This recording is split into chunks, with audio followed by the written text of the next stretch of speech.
Hello friends, स्वागत है आपका आपके अपने YouTube channel let's gain knowledge में। आज जब हम पढ़ेंगे सीटीपी का लैब बायोस के सामाजिक सिद्धांत। सीटीपी में आपको मैं चैप्टर वाइज सारे साइकोलॉजी के बारे में पढ़ाऊंगी डिटेल में, और उनसे रिलेटेड क्वेश्चन भी कराऊंगी। तो प्लीज़ आप ध्यान से देखिएगा। और मैं आपको इसमें और मोस्टली इसमें मैं इसके फोल्डिंग और जेडपीडी के बीच में जो डिफरेंट है वो भी आपको बताऊंगी, क्योंकि मोस्टली बच्चों को उसमें कन्फ्यूजन रहता है कि जेडपीडी और उसके फोल्डिंग में क्या डिफरेंट है। तो मैं वो चीज़ भी आज आपको क्लियर करा दूंगी, ठीक है। तो आप देखिए जरा वीडियो ध्यान से। तो लेव वाइगोस्की ने क्या दिया था? सामाजिक सिद्धांत दिया था। उन्होंने समाज को वरीयता ज़्यादा दी थी। तो ये क्या थे? रूस के मनोवैज्ञानिक थे। लेव वाइगोस्की जो है समाज जो मनोवैज्ञानिक जो थे वो रूस के थे। वो कहते हैं बालक के विकास में उसके समाज का विशेष योगदान है। वाइगोस्की मानते हैं कि जो समाज है उसमें बच्चे का जो विशेष योगदान जाता है। समाज में अंतःक्रिया के माध्यम से ही उसमें विभिन्न प्रकार का विकास होता है। बच्चे में जो विकास होता है उसमें मोस्टली जो होता है मेन पार्ट जो होता है वो समाज का होता है। मतलब समाज में रहकर ही बच्चा सारी चीजें सीखता है, और वहीं से बच्चे में जो विकास होता है वो समाज से ही होता है।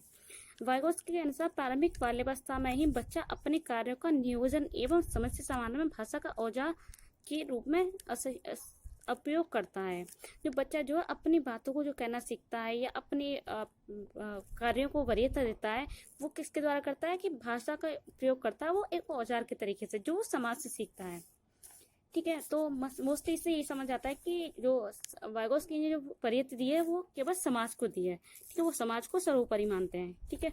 तो हम आप आगे पढ़ेंगे जेडपीडी। ठीक है, संभावित विकास का क्षेत्र, इसे इंग्लिश में बोलते हैं जोन ऑफ प्रॉक्सिमल डेवलपमेंट। ठीक है, यह उस अंतर को परिभाषित करता है जो कि बच्चे द्वारा बिना किसी सहायता के निष्पादन तथा किसी वयस्क या अधिक कुशल साथी MQ का मतलब मोर नॉलेजेबल अदर की मदद से किए निष्पादन से होता है।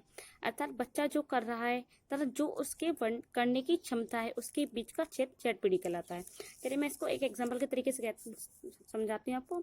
जैसे कोई बच्चा है और वो आप कोई कार्य मतलब एक बच्चा है जो मतलब लड़का है जो खेल में बहुत इंटरेस्ट रखता है, खिलाड़ी है जो क्रिकेट में बहुत इंटरेस्ट रखता है, लेकिन वो खेलता तो है लेकिन वो उतना बेटर नहीं खेल पाता जितना वो सोचता है या करता है। तो उसके मोर नॉलेजेबल अदर में कोई भी हो सकता है, आपके बड़े हो सकते हैं, आपके टीचर हो सकते हैं, कोई भी हो सकता है। तो एक कोच होता है जो कोच की उसे हेल्प मिलती है थोड़ी सी, तो कोच उसको हेल्प करता है तो वो उससे अच्छा करने लगता है। मतलब जितना वो कर सकता था और जितना उसे उसके हेल्प से किया, तो उन दोनों के बीच का जो अंतर होता है उसे जेडपीडी कहते हैं। ठीक है, होप सो आप सभी समझ गए होंगे ठीक से। बच्चा और वाइगोस्की कहते हैं बच्चा व्यक्तिगत वार्ता मतलब पर्सनल स्पीच करता है। बच्चा जो अब जो वो मानते हैं वाइगोस्की, वो मानते हैं कि बच्चा जो व्यक्तिगत वार्ता करता है मतलब अपने आप से बात करता है, अहम केंद्रित होता है बच्चा एक तरह से। ठीक है, तो आगे हम पढ़ेंगे नेक्स्ट टॉपिक हमारा और इसके फोल्डिंग। ठीक है, अब देखते हैं इसको फोल्डिंग में और जेडपीडी में क्या अंतर आया। तो इसको फोल्डिंग को हम ढांचा निर्माण भी बोलते हैं। बालक के अधिगम समस्या समाधान में किया गया बाहरी सहयोग इसके फोल्डिंग कहलाता है। यह एक तकनीकी है जो सहायता के स्तर में परिवर्तन करती है। बच्चों के पास असंगठित तथा अव्यवस्थित संप्रत्यय होते हैं जिसे दिशा देने में यह मदद करता है। जैसे एक इससे बोलते हैं अस्थायी सहयोग। जैसे थोड़ा सा हम किसी बच्चे को सहायता दें, थोड़ा सा वो कोई कार्य कर रहा है उसमें थोड़ी सी हम हेल्प कर दें उसकी, और उस काम को पूरे तरह से अच्छे से कंप्लीट कर ले, तो उस चीज़ को क्या बोलेंगे हम? इसके फोल्डिंग बोलेंगे। फॉर एग्जाम्पल जैसे बच्चा साइकिल चलाना सीखता है, तो जब साइकिल चलाना सीखता है तो स्टार्टिंग में उसे थोड़ी सी हेल्प मिलती है, पीछे से कोई उसे हेल्प करता है और उससे साइकिल को चलाना सिखाता है। फिर थोड़े टाइम बाद वो साइकिल उसके पीछे जो साइकिल पकड़ता है वो छोड़ देता है और वो बच्चा अच्छे से साइकिल चलाना सीख जाता है अकेला ही। तो इसे बोलते हैं एक अस्थायी सहयोग, मतलब थोड़ी सी हेल्प से बच्चा जो है अच्छे से उस कार्य को कंप्लीट कर लेता है अपने को। ठीक है, अब पढ़ेंगे भाषा और विचार कि भाषा और विचार क्या है। तो वाइगोस्की के अनुसार बच्चे भाषा का प्रयोग केवल सामाजिक संप्रेषण अपितु स्वतः निर्देशन तरीके से कार्य करने का लिए शक्ति योजना व्यवहार निर्देशन के रूप में करता है। जैसे बच्चा भाषा का प्रयोग कहाँ करता है? संप्रेषण में ही नहीं करता, मतलब कम्युनिकेशन में तो वो करता ही है, बल्कि स्वतः निर्देशन तरीके से निर्देशन के रूप में भी करता है। इसके प्रयोग के आंतरिक स्वभाव इंटरेक्शन कहा जाता है। इसे क्या कहते हैं? इंटरेक्शन कहते हैं। आंतरिक स्वभाषा कहा जाता है इसे। वाइगोत्स्की का मानना है कि भाषा पहले आती है, विचार बाद में। वाइगोत्स्की क्या कहते हैं हमारे कि पहले भाषा आती है, उसके बाद में विचार आते हैं। और यहीं पे जीन पियाजे क्या कहते हैं हमारे कि पहले विचार आते हैं, उसके बाद भाषा आता है। दोनों में डिफरेंट है, जीन पियाजे और वाइगोत्स्की। आगे मैं आपको जीन पियाजे की भी थ्योरी कराऊंगी, तो आपको और अच्छे से डिटेल में समझ आएगा। फिलहाल आप यही समझिए कि वाइगोत्स्की तो भाषा को वरीयता देते हैं, विचार को बाद में देते हैं, और जीन पियाजे जो पहले विचार को मानते हैं, भाषा को बाद में वरीयता देते हैं। ठीक है, अब हम इससे रिलेटेड कुछ क्वेश्चन लगा के देखते हैं। होप सो आपको सभी समझ आएंगे और आपका कॉन्सेप्ट भी क्लियर हो जाएगा। ठीक है, तो पहला क्वेश्चन हमारा, लेव वाइगोत्स्की के समाज संरचना सिद्धांत में दृढ़ विश्वास रखने वाले शिक्षक के नाते आप अपने बच्चों के आकलन के लिए किस विधि को वरीयता देंगे? तो सहयोगी प्रोजेक्ट, मानकीकृत परीक्षण, बहुविकल्पी प्रकार प्रश्न, तथ्यों पर आधारित प्रश्न। तो हमने बताया था कि बच्चा जो है इंटरेक्शन सब कुछ सीखता, मतलब समाज से सीखता। तो समाज से सीखता मतलब सहयोग से सीखेगा सारी चीजें। तो उसमें कौन सा ऑप्शन सही है हमारा?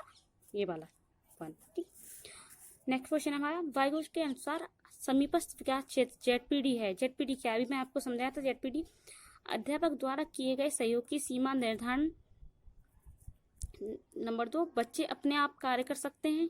नंबर 3, बच्चे के द्वारा किए जाने वाले स्वतंत्र रूप से तथा सहायता के साथ कार्य करने वाले कार्य के बीच का अंतर। मैंने अभी आपको समझा कि बच्चा अपने आप जो कार्य करता है और एक किसी की मोर नॉलेज और अदर की उसको हेल्प मिलती है, तो उसके बीच का जो अंतर होता है वही जेडपीडी कहलाता है। ठीक है, नेक्स्ट क्वेश्चन देखते हैं। लेव वाइगोत्स्की के अनुसार संज्ञानात्मक विकास का मूल कारण है। मूल कारण कौन सा है? संतुलन, उद्दीपन अनुक्रिया युग्मन, सामाजिक अनुक्रिया, सामाजिक प्रारूप और स्कीमास का समायोजन। तो स्कीमास की बात तो पियाजे ने की है, संतुलन की बात भी पियाजे ने की है, उद्दीपन अनुक्रिया की बात पावलोव ने की है। तो क्या बचा हमारे पास? सामाजिक अनुक्रिया। ठीक है, तो समाज की, जहाँ समाज की बात आए समझ लिए वाइगोत्स्की ही है नाम से। नेक्स्ट क्वेश्चन है हमारा, वाइगोत्स्की द्वारा पियाजे के प्रतिक्षेपण में एक प्रमुख भिन्नता क्या है? तो व्यवहारिक सिद्धांत की उनकी आलोचना, ज्ञान के सक्रिय निर्माताओं के रूप में बच्चों की संकल्पना, बच्चे को एक पालन पोषण का परिवेश उपलब्ध कराने की भूमिका, भाषा और चिंतन के बारे में उनका दृष्टिकोण। तो मैंने भी आपको बताया था भाषा और चिंतन के बारे में दोनों की सोच अलग है। वाइगोत्स्की बोलते हैं भाषा पहले आती है, विचार बाद में आते हैं, और पियाजे क्या बोलते हैं हमारे कि पहले विचार आते हैं, बाद में भाषा आती है। तो इसका आंसर हमारा टिक करेंगे। नेक्स्ट क्वेश्चन हमारा, वाइगोत्स्की के अनुसार सामाजिक अधिगम विकास से पहले आता है। सत्य है, असत्य है, ए बी दोनों है, या ए बी दोनों में से कोई भी नहीं है। ठीक है, तो वाइगोत्स्की के अनुसार सामाजिक अधिगम विकास से पहले आता है, क्योंकि जो वाइगोत्स्की ने जो पहले इंपोर्टेंस दी है वो समाज को दी है। जब बच्चा समाज में आएगा तभी तो उसका विकास होगा, उससे पहले समाज में बिना आए तो उसका विकास हो नहीं सकता। तो इसलिए सबसे पहले क्या आएगा कि सामाजिक अधिगम विकास से पहले आता है, तो ये सत्य है। ठीक है, ये थे आपके आज के क्वेश्चन। होप से आपको सभी चीज़ क्लियर हुई हूँ। और नेक्स्ट वीडियो में अगर आपको वीडियो पसंद आए तो please like, share and subscribe कीजिएगा। और नेक्स्ट वीडियो में मिलते हैं न्यू साइक्लोस के साथ। Okay, thank you very much.